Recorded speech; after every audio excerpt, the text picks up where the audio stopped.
Multiple choice questions देख रहे हैं। आरपानेट क्या होता है? आरपानेट इंटरनेट जो आज हमारी जिंदगी का एक बहुत प्रमुख आयाम है, उसकी शुरुआत आरपानेट और कई ऐसी नेट है जिनसे हुई थी, लेकिन आरपानेट बेसिक बिल्डिंग ब्लॉक था। इसका फुल फॉर्म पूछा गया है, तो फुल फॉर्म तो बता दूं मैं आपको, यह है advance research projects agency network. शुरुआत हुई थी ये डिपार्टमेंट ऑफ डिफेंस अमेरिका से, और उन्होंने किसी तरीके से डेटा को भेजने की कोशिश की थी एक जगह से दूसरी जगह।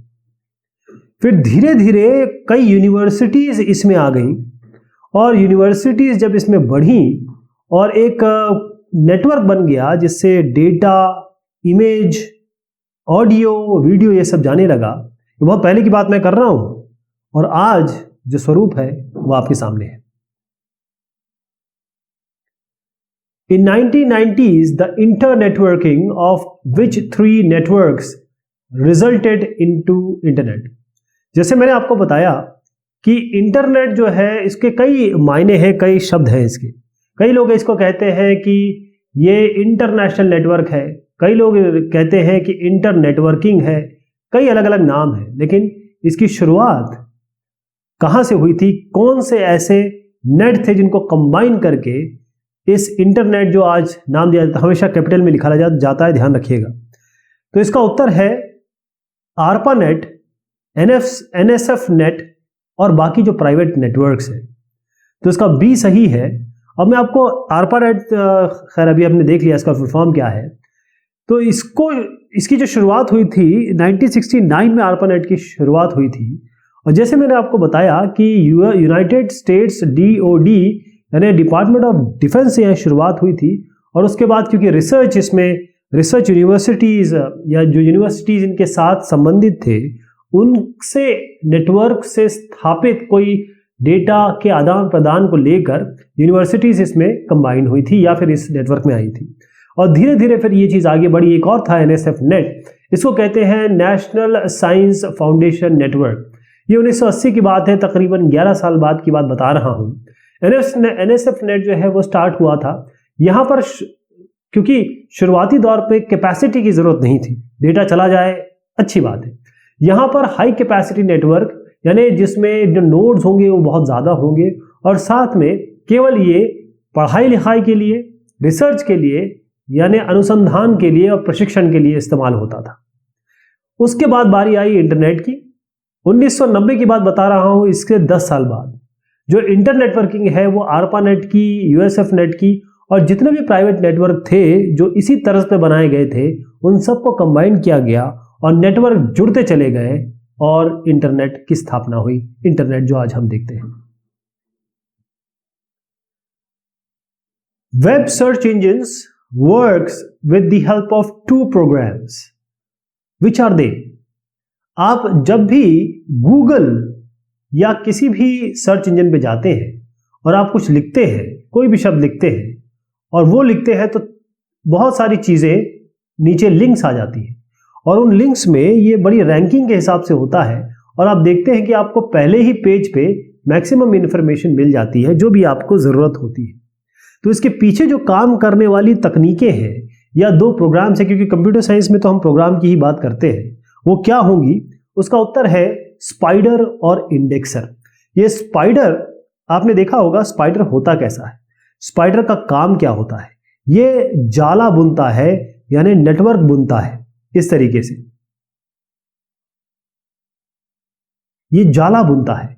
तो स्पाइडर और इंडेक्सर, देखिए जब भी आप सर्च इंजन पे कोई चीज सर्च करते हैं तो होता यह है कि इतनी सारी इंफॉर्मेशन है, कैसे पता चलेगा कि दुनिया के किस कोने में क्या चीज ढूंढी जा रही है, वो कहाँ रखी है। तो होता यह है कि जैसे ही आप कोई वेबसाइट बनाते हैं या जैसे ही कोई चीज आती है इंटरनेट पे, तो वो उसकी इंडेक्सिंग होती है। यानी कि इंडेक्सिंग का मतलब क्या होता है कि यहां पर जैसे मान लीजिए एक एग्जांपल ले लेते हैं कि हनी सिंह ने एक वीडियो डाला, नया वीडियो आया, तो उसकी इंडेक्सिंग यहां पर हो गई। उसने दूसरा डाला, उसकी इंडेक्सिंग यहां हो गई। तो जब तक इंडेक्स नहीं बनेगा तब तक आगे काम नहीं बनेगा। फिर आप कुछ कई लोग हैं जो पैसा दे के इसमें इंक्लूड कराते हैं कि भाई हमारी ये चीज़ हमने बनाई है, ज़रा इसमें इंक्लूड कर दे, तो इंडेक्सिंग हो जाती है उनकी।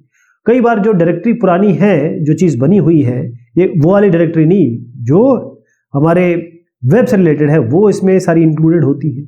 और फिर स्पाइडर का काम ये होता है कि वो जैसे क्रॉलिंग होती है, नेटवर्क ढूंढा जाता है, तो स्पाइडर इसमें क्रॉल करता है और उस क्रॉलर के जरिए वो ढूंढता है कि आपने जो चीज़ डाली है, ये जो शब्द डाला है, वो कहाँ कहाँ मैच करता है। फिर उसमें रैंकिंग डिसाइड होती है कि आप जो चाह रहे हैं वही चीज़ ढूंढी जाए। ऐसा ना हो कि आप खेत चाहें वो खलिहान दे दे आपको, और उस तरीके से फिर आपके बेहतरीन रिजल्ट आते हैं। यही सक्सेस है इन वेब सर्च इंजिन्स के पीछे। Website is a collection of, website क्या होती है? अगर आप देखें कि एक साइट है, साइट का मतलब क्या होता है? लोकेशन, जगह। और वेब का मतलब क्या होता है? वेब का मतलब ये होता है, इसके बहुत सारे, इस शब्द के बहुत बड़े बड़े मायने हैं। वेब का मतलब ये होता है कि पूरा का पूरा ऐसा जमघट विश्व का जिसमें सारे पेज रखे हों, चाहे वो HTML हो, चाहे जावास्क्रिप्ट हो, चाहे वो और भी किसी तरीके के पेज रखे हों, चाहे पाइथन की प्रोग्रामिंग पीछे चल रही है, जावास्क्रिप्ट की चल रही है, C# की चल रही है, वो सारी व्यवस्थाएं रखी है किसी लोकेशन पे। तो जब एक आपने कुछ पेज बनाए, ये आपकी बात कर रहा हूं मैं, आपने एक कुछ पेज बनाए, page number 1, page number 2, page number 3, मान लीजिए वो पेज नंबर 1.html है, 2.html है, 3.html है, आपने एक जगह रखी और आपने एक सर्वर पे, जिसके बारे में हम बात करेंगे, वहां जगह ले ली, खरीद ली, और इन पेजों को उसने यहां रख लिया। तो अगली बार जब www डॉट आपका नाम, जैसे मैं ABC कर देता हूं, abc.com लिखा जाएगा, या जो भी इसके आगे आएगा, वो चीज जो आपने एक जगह रखी है, वो यूजर को मिल जाएगी उसके डेस्कटॉप पे, उसके कंप्यूटर पे, उसके मोबाइल पे। वेबसाइट में सारी चीजें होती हैं। अगर मैं वेबसाइट का एग्जांपल लूं, तो यहां पर आप एक वेबसाइट देख रहे हैं, इसमें आपका ऑडियो वीडियो फाइल भी है, मतलब आप सुन भी सकते हैं, आप वीडियो देख भी सकते हैं। पिक्चर्स होती हैं, जैसे आप ये पिक्चर देख रहे हैं। इसी तरीके से जो वेब पेज है, जैसे मैंने बताया, अलग अलग वेब पेजेस होते हैं, और ये वेब पेज से ही शुरुआत हुई थी। HTTP का मतलब ही होता है हाइपर टेक्स्ट ट्रांसफर प्रोटोकॉल, और HTTP में वेब पेजेस जो होते हैं वही लाए जाते हैं, और ये वेब पेज जो होते हैं उसमें सारी चीज़ें होती हैं। तो वेबसाइट में बहुत सारे वेब पेज होते हैं, जैसे मैंने बताया, ये आपने अलग अलग वेब पेज बनाए हैं, मैंने तो 3 ही बताए हैं, हजारों वेब पेज हो सकते हैं आपकी वेबसाइट में। इसमें टेक्स्ट भी होगा, ग्राफिक भी होगा, साउंड भी होगा, वीडियो क्लिप्स भी होगी, यानी जो भी आप आज अज्यूम कर सकते हैं, सोच सकते हैं, वो सारी व्यवस्थाएं आपको मिलेगी। जो पहला होता है index.html, नॉर्मली इसका नाम ऐसा रखा जाता है, वैसे और भी रख सकते हैं। वो ऐसा पेज होता है जो सबसे पहले आप जब वेबसाइट खोलेंगे तो वो पेज आएगा, और उस पेज में लिंक्स होंगी, या फिर और ऐसे आपको एंकर दिए जाएंगे कि आप दूसरे पेज पे जा सकते हैं और वापस आ सकते हैं। तो इसका उत्तर होगा all of the above. AOL, Google, Yahoo, ये सब क्या है? एग्जाम्पल्स क्या है? किस चीज के ये उदाहरण है? तो उत्तर उसका बनता है कि चाहे आप इन सब में किसी का भी नाम ले लें, ये वेब पोर्टल है। अगर मैं Google की बात करूं, वैसे गूगल की बात मैंने गलत कर दी, क्योंकि गूगल इतना बड़ा नाम है कि उसको हम डाल सकते हैं इसमें, लेकिन अगर मैं केवल गूगल बोलूं तो वो सर्च इंजन है।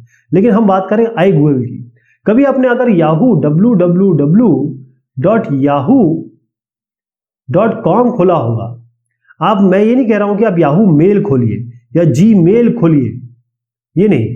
जैसे आप yahoo.com करेंगे तो आप देखेंगे कि आपके पास एक बड़ा सा पेज आ जाएगा। यहां पर लिखा होगा न्यूज, यहां पर लिखा होगा मेल, यहां पर और तमाम चीजें लिखी होगी। यानी एक ऐसा वेब पेज या एक ऐसी वेबसाइट जिसमें आपको बहुत सारे अलग अलग पार्ट मिलेंगे। जैसे मुझे न्यूज पे जाना है तो मैं इसको न्यूज क्लिक करूंगा तो न्यूज पे चला जाऊंगा, आपको मेल चेक करना है आप मेल पे चले जाएंगे, किसी को कुछ और करना है तो वहां चला जाएगा। तो इस बड़ी सी व्यवस्था को हम कहते हैं वेब पोर्टल। क्या कहते हैं? Web portal. ध्यान रखिएगा, क्योंकि गूगल इतना बड़ा नाम हो गया है, यूट्यूब, गूगल, ये सारी जो चीजें हैं इतनी ज्यादा, Gmail, ये सब इसमें इम्बाइब हो गई है, इसको हम कह सकते हैं, लेकिन अभी नहीं कहेंगे, क्योंकि गूगल को हम रखेंगे अभी सर्च इंजन की कैटेगरी में। Dash is distributed computing over a network and involve a large number of computers connected via real-time communication networks such as internet. इसका उत्तर क्या है? इसका उत्तर है क्लाउड कंप्यूटिंग।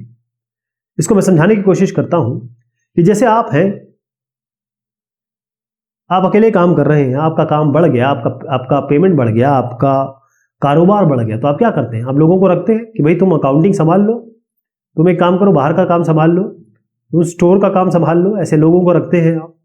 तो अपने काम को आप डिस्ट्रीब्यूट करते हैं। इसी तरीके से अगर आपका कोई एक प्रोग्रामिंग सीक्वेंस है या आप कोई भी काम है, प्रोग्रामिंग ही नहीं कहूँगा, तो आप क्या कर सकते हैं कि इतने सारे लोगों को रख लीजिए। जैसे अगर आप एक कंपनी बनाते हैं, आपको 100 कंप्यूटर की जरूरत पड़ती है। 100 कंप्यूटर खरीदना अगर आपके उसमें नहीं है, क्योंकि 100 कंप्यूटर खरीदेंगे तो इसकी मेंटेनेंस भी करनी पड़ेगी, इसकी इलेक्ट्रिसिटी भी जाएगी, सब कुछ जाएगी। तो आप क्या करेंगे? आप क्लाउड कंप्यूटिंग का सहारा लेंगे। आप क्या करेंगे कि जब आपको इस 100 कंप्यूटर की जरूरत होगी, या फिर मान लीजिए एक दिन 10 कंप्यूटर की जरूरत है, तो आप 10 कंप्यूटर की जरूरत ले लेंगे। यहाँ से आप 10 कंप्यूटर हायर कर लेंगे, अपना काम उस पर करा लेंगे। किसी दिन 50 की जरूरत है, 50 ले लेंगे। किसी दिन 100 की है, 100 की जरूरत है, आप 100 इस्तेमाल कर लेंगे। यानी जो आपकी कंप्यूटिंग पावर है वो क्लाउड पे है। क्लाउड कुछ इस तरीके से होता है, ये क्लाउड है।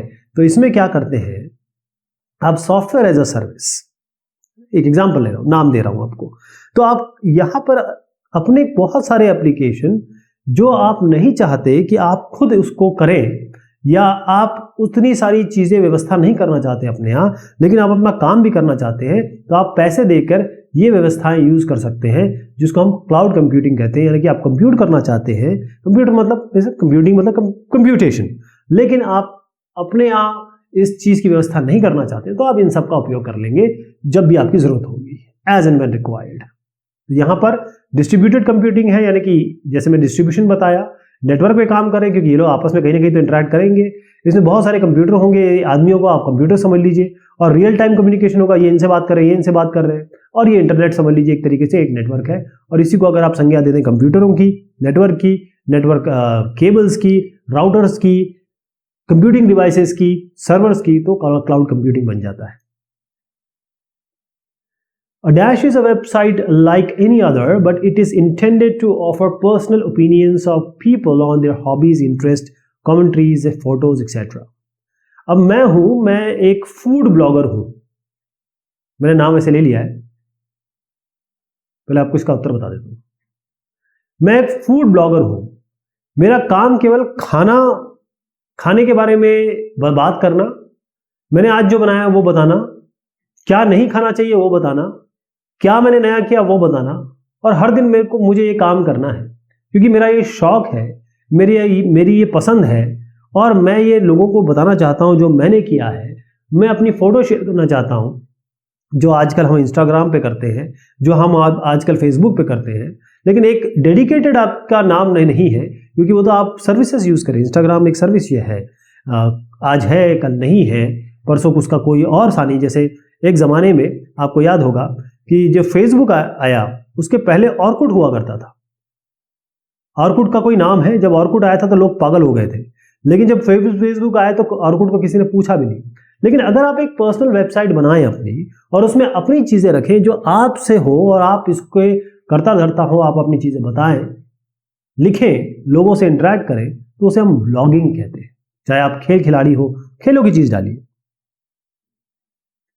Dash protocol defines how messages are formatted and transmitted and what actions web servers and browsers should take in response to various commands।